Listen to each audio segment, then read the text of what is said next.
Hi, I'm sitting in the spot where I consume the most media, my couch. And there's Jasmine. Hi, Jasmine. She doesn't want to be in the video. Anyway, but media is everywhere because media is just a mass communication. It's broadcast TV and streaming and movies. It's websites and apps. It's books and magazines and comics. It's video games, some of them anyway. It's music. It's advertisements, billboards, flyers, posters, commercials. It's the ubiquitous social media. Man, I used to be all about the social media. I used to have the Tumblr and the Twitter and the Facebook and the Instagram. I wrote on Blogspot, then WordPress, then Medium. I knew I was getting old when I opened up a Snapchat account and I couldn't figure out what it was for or how it worked, and I canceled it the same day. I didn't even bother with TikTok, though I've watched it a few times. I've been really into podcasts for several years now. I started with Welcome to Night Vale and went from there. All media wants you to do something. All media have some sort of call to action. Think something, feel something, do something. Some media teaches you things. Some of it's factual. Sometimes it's not. Some media gives you the feels. It makes you laugh. It makes you angry. It makes you feel joy, fear, hope, sadness. Or it distracts you so you don't have to acknowledge any of your feelings. Some media ask you to do something. Buy a product. Create content. Click a link. Follow, like, share, subscribe to our channel, join our Patreon, or sometimes it's just as simple as coming back for more. I had a criminology professor say of the news, "If it bleeds, it leads." He went on to explain that our brains, despite all of our technological and societal advancements, are still wired to protect us against the dangers we faced at the onset of human culture. Evolution means that the majority of us are descendants of the people who paid attention to the signs that a big bear lives in that cave and we should stay away. Very few people are descended from those who were eaten by a bear. Thousands of years ago, if someone told us was a dangerous animal nearby, we knew to look out because we could only move as quickly as word of mouth, and that meant the threat was very near. Now we can watch a broadcast from the other side of the planet in near real time. If someone in Australia talks about a white shark attack, my body and my lizard hindbrain react as if the white shark could eat me from my couch in St. Louis, and thus I stay out of the bathtub and out of swimming pools, which is dumb because everybody knows that it's bull sharks that can get you in those places. Back to the if it bleeds, it leads. News media and advertisers know this well. If you ever watch the news, you'll notice they almost always start with something scary, a shooting, a crime, an accident. They start with someone dying or getting hurt. And you'll hear more about it right here on this station, right after a word from our sponsors, so stay tuned. Our brains are designed to pay attention to that which can harm us. We notice the negative. Here's an example. From 1993 to 1996, the national murder rate in the United States dropped by 20%. But during that same time period, stories about murders on the national ABC, NBC, and CBS network newscasts rose by 721%. Media makes most of its money by selling advertising space. The networks figured out that violent crime reporting makes bank because people who want to survive notice the negative. What you have to look out for is when someone offers you a solution for a problem they invented or misrepresented.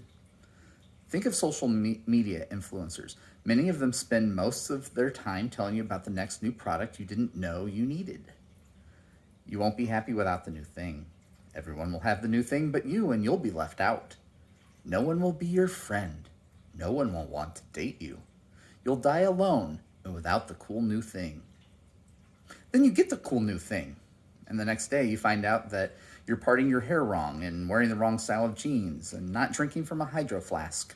And your text bubbles are green and no one wants to text you and you'll die alone and not cool. The United Methodist Church has a position on media stated in the social principles. The language is a bit dated, but it boils down to this. Media has an important and influential role in the world. However, it should not be used to dehumanize anyone. Media should not equate human value to sex appeal and should not advocate the use of violence to solve problems. Media should be used to encourage, motivate, and inspire its audiences to value people and God's creation. Now, the Bible doesn't talk about media for obvious reasons.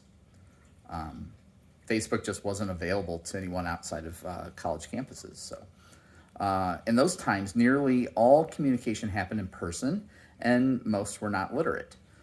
But the Bible does have a lot to say about the effects mass communication can have. Media makes money by keeping you engaged enough to view advertising. And advertisements often try to create FUD.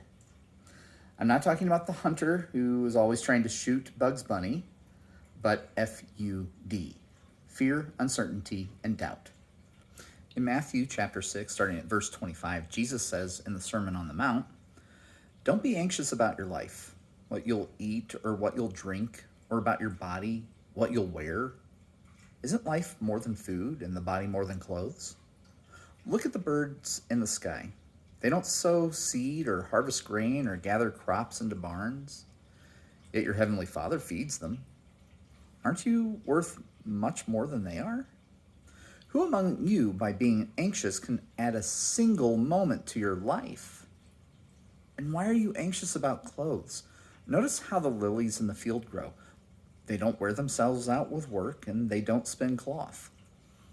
But I say to you that even Solomon, in all of his splendor, wasn't dressed like one of these. If God dresses grass in the field so beautifully, even though it's alive today and tomorrow it's thrown into the furnace, won't God do much more for you, you people of weak faith? Therefore, don't be anxious and say, 'What are we going to eat? And what are we going to drink?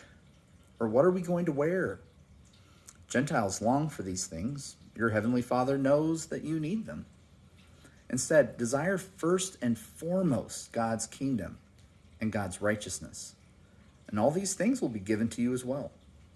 Therefore, stop being anxious about tomorrow, because tomorrow will worry about itself. Each day has enough trouble on its own." So this is the part of my media presentation that I call you to some sort of action.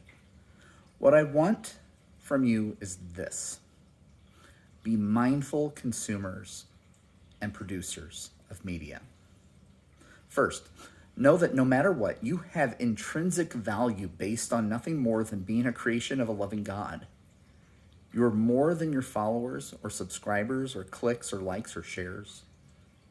This is going to sound so painfully cheesy, but Jesus is the only audience that matters.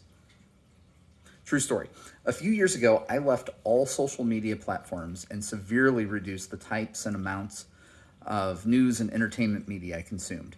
It was making me anxious and depressed. I spent way too much time and energy comparing my life to what I knew were just the curated lives of others, and it made me miserable. So I quit, and I have no regrets. You don't have to go to the lengths I went to, but if media engagement is making you miserable, then it's okay to quit or to take a break.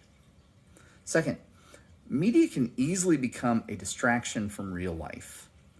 I like My Little Ponies as much as the next kindergartner, but I shouldn't let watching all 9 seasons, the movie, the Equestria Girls spin-offs, and the Gen 5 movie take over my life, just like I should not lose 10 hours of my day watching TikTok videos or playing Fortnite. Media can augment and enrich our lives, but it shouldn't become our lives. And third, be mindful of the FUD.